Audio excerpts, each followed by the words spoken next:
saat terima rapor kenaikan sekolah, tentu saja menjadi hal yang sangat dinanti-nanti oleh murid, juga para wali murid. Namun, hal tersebut bisa menjadi sebuah masalah bagi mental seorang murid apabila dirinya tinggal kelas. Kemudian, malapetaka baginya jika orang tuanya mengetahui hal tersebut. Tinggal kelas mungkin saja bisa menjadi pelajaran bagi murid serta orang tua atau wali murid tersebut. Jika parameter tersebut telah jelas dan masuk akal oleh murid dan wali muridnya. Parameter ini dipaparkan sangat jelas oleh Wakil Ketua KONI Sumatera Barat, Fadzril Ale, saat disambangi oleh reporter Tinta Rakyat. Berikut kita dengarkan paparannya. Mungkin persoalan atlet ya, atau sebagai anak didik ya di sekolah. Sekolah itu punya parameter mungkin. Ya, parameter bagaimana atlet muridnya itu naik atau tidak naiknya. Persyaratan kenaikan kelas. Iya. Tapi harus disadari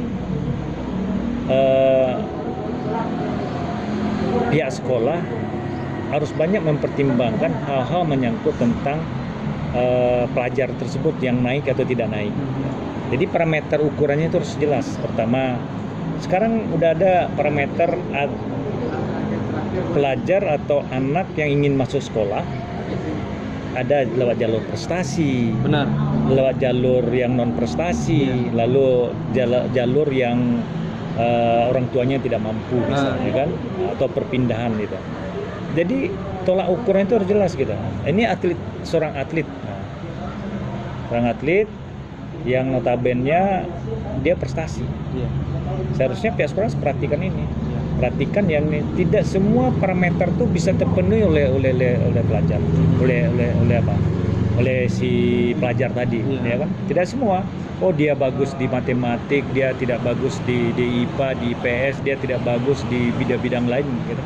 Atau dia bagus. Jadi tidak semuanya pasti bagus semua. Nah, parameter ini yang harus diperhatikan. Itu pertama. Yang kedua, saya melihatnya, kalau persoalan ini akan mengakibatkan psikologi atlet rusak, ya kan, otomatis prestasinya itu dia bisa di satu mata pelajaran atau di bidang yang dia geluti sekarang.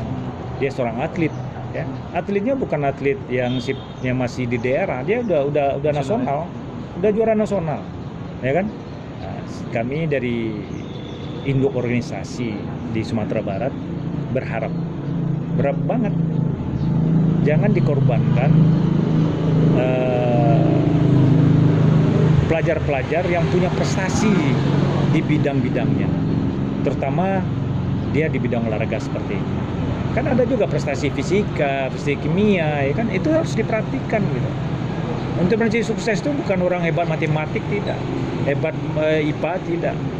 Ya, ada juga yang di luar dari itu prestasi, mereka di bidang olahraga dia prestasi. Gitu. Nah, dia juga bisa berhasil gitu. Jadi kita berharap besar nih kepada pihak sekolah terutama, dan termasuk dinas pendidikan, termasuk Pak Wali Kota dan Wakil Wali Kota dan Ketua Dewan, ya. Ini menjadi catatan, harus diperhatikan hal-hal sedemikian supaya kita mencari atlet itu susah. Sekarang ada atlet kita prestasi, oh dia sering hal-hal menyangkut tentang persoalan kan bisa didiskusikan.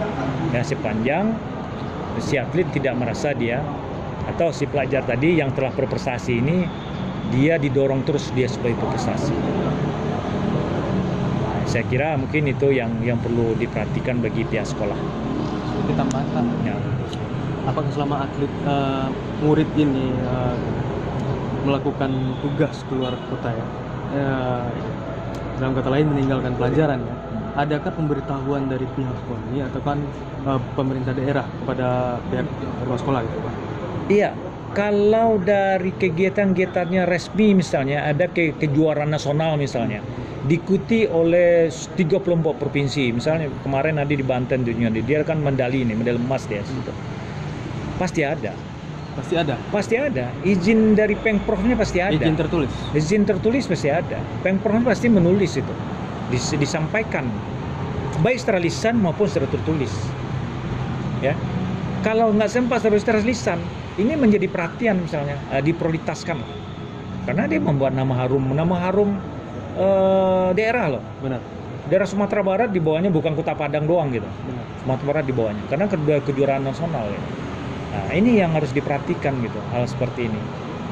Ya kan, apalagi sekarang kita menggalakkan bagaimana olahraga ini menjadikan suatu masyarakat bisa berprestasi di bidang olahraga. Jadi selama dia bertanding dan menang mendapatkan piagam gitu kan, Iya. apakah diterakan atau tertera nama sekolah di piagam tersebut, Pak? Ataukah hanya nama atlet itu saja? Kalau di piagam biasa nama atlet, ya. Tapi kejuaraan nasional. Tapi kalau keluar kejuaraan pelajar itu berbunyi biasanya. Berbunyi ya? Ya, ada bunyinya. Tapi Ya, ada beberapa pelajar. kejuaraan pelajar yang diikuti Zulfian. Ada Ada ya? banyak di beberapa itu yang saya tahu saya ya, kemarin kejuaraan nasional yang di Banten ya, itu mereka dapat medali emas di situ. Itu sekolah tertera ya? Nama sekolah ya? Itu kan atas nama Pengprov yang ikuti dulu ya, Pengprov yang di situ otomatis kalau udah Pengprov tingkatnya udah provinsi. Benar. Udah provinsi, dia adalah atlet dari Kota Padang, dibina Kota Padang lalu dibawa oleh Pengprov lalu melanjutkan prestasi mereka. Setelah Pengprov, kalau kejuaraan-kejuaraan resmi seperti PON itu baru KONI akan menampung semuanya ya, persoalan itu. Tapi ini masih dia pelajar, otomatis ini di tingkat provinsi dan kabupaten kota, khususnya Kota Padang si atlet tersebut prestasinya gitu. Jadi ini yang menjadi kita bersama lah ya. Semua pihak harus mendorong kepada semua pelajar yang berprestasi di mana saja prestasi yang baik di olahraga, matematik, fisika, kan ada olimpiade kayak gitu kan. Olimpiade matematik, olimpiade fisika. Nah, kalau di olahraga itu kejuaraan nasional namanya. Kalau udah nasional sama, olimpiade juga seperti itu. Sebenarnya harus ada perhatian khusus ya? Harus ada. Malah kan udah diatur sekarang.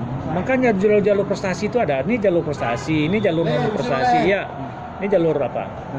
Jalur-jalur itu harus diperhatikan oleh pendidik, terutama adalah yang di guru-guru yang di tingkat SD, SMP, SMA gitu. Sedangkan di mahasiswa pun ada kejuaraannya antar mahasiswa. Itu menjadi perhatian khusus juga gitu. Jadi bagaimana menurut Bapak tentang statement guru yang menyampaikan kalau misalnya dia angkat tangan dengan perilaku anak ataupun tidak bisa lagi mengajar anak yang berperilaku tidak wajar gitu loh Pak? Maksudnya attitude-nya kurang gitu. Karena notabene di rumah sekolah itu guru sebagai orang tua murid kan. Ya. Jadi guru sejatinya mengajar, membimbing dan membina kan. Membina terus mengevaluasi perilaku murid. Gitu. Ya. Kalau ada guru yang berkata seperti itu, dia harus berhenti. Benar. Berhenti jadi guru. Kenapa? Saya latar belakang saya guru loh. Guru harus mengetahui 10 kompetisi guru. Kalau dia ngerti 10 kompetisi guru, Poin-poin ya? Ya, 10 Kode poin. etik ya? Kode etik guru itu 10 itu. Mendidik, mengayomi, ya. Sebagai orang tua loh di situ. Itu udah tertuang semuanya 10 itu, 10 kompetisi guru. Jadi kalau guru tidak ngerti dia 10 kompetisi guru, apa itu fungsi dia sebagai guru, berarti dia nggak jadi guru. Apalagi dia udah menyerah seperti berhenti aja lah. Diusulkan, suruh berhenti dia. Kalau enggak suruh dinas memberhentikan dia. Benar. Kalau dia udah menyerah gitu, bagaimana anak bangsa akan bagus ke depannya? Kalau yang pendidik sendiri, guru sendiri udah menyerah gitu. Itu. Oke Pak, terima kasih Pak.